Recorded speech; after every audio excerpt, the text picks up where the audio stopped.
welcome back to Halftime. Today we're sitting down with soccer journalist Sonja Missio, who you may remember from the beginning of the season. We're checking up on your favorite Serie A teams and giving them sort of midterm report card, talking about the good, the bad, the ugly, and of course the biggest surprises that we've seen so far.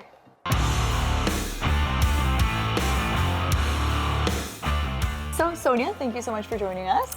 Happy to be here. Well, since we're almost at the middle of the season, I mean, I thought we could do sort of like a midterm. Back in the days when you'd go to school and you'd get your midterm report cards. I think we gotta put these Serie A teams up to the test. Okay, so let's start off.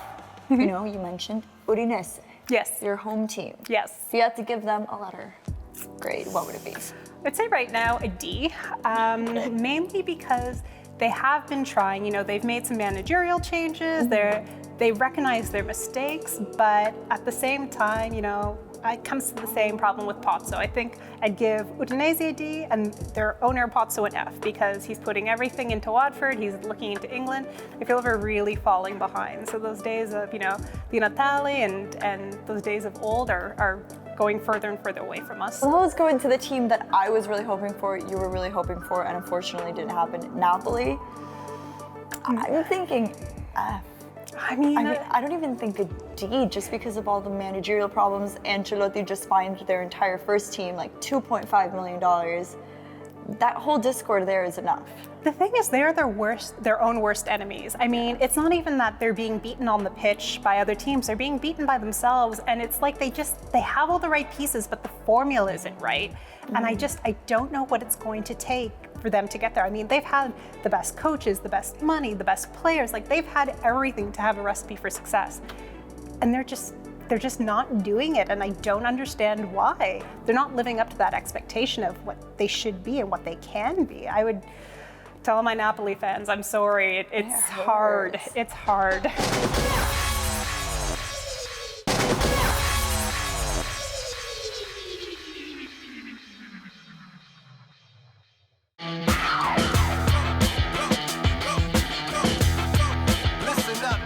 Okay, now let's move on to Lazio. Now these are like a team that I wasn't expecting to do this well, and I am personally obsessed with watching week after week.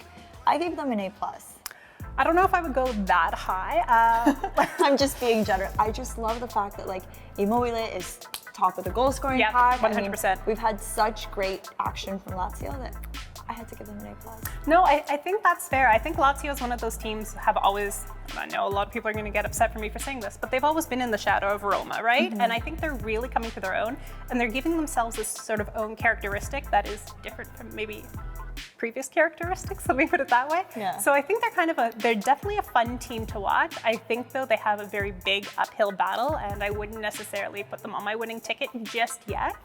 But I mean, European spot for sure, being somebody that will give those title contenders a tough spot. All right, now we'll move on to Atalanta. You did mention that they're kind of the hipster team right now. Yeah, I mean, they're a very easy team to like. They're a fun team to watch. They have great characters. They perform week in and week out. But they're just one of those likable teams. And, you know, they've managed to be the Cinderella story year after year after year. Let's move on to Sampdoria. Sampdoria is, again, one of those fun teams that kind of, you know, you're always sort of interested into watching because they are not, you know, one of the big names, but they're somebody that just performs well year after year. And if we move on to Genoa, hopefully they'll be able to stay in the Serie A next season. But you know, they're kind of flirting with that relegation zone, so we'll see how they rest. Yeah. Well, I mean, speaking of relegation, why don't we move on to our favorite controversial team, Brescia? I mean, I will say this, I've been watching them more than I have ever watched them in 32 years, I suppose, because of the Mario Balotelli story. Okay, Balotelli. Rumors that he's coming to Toronto.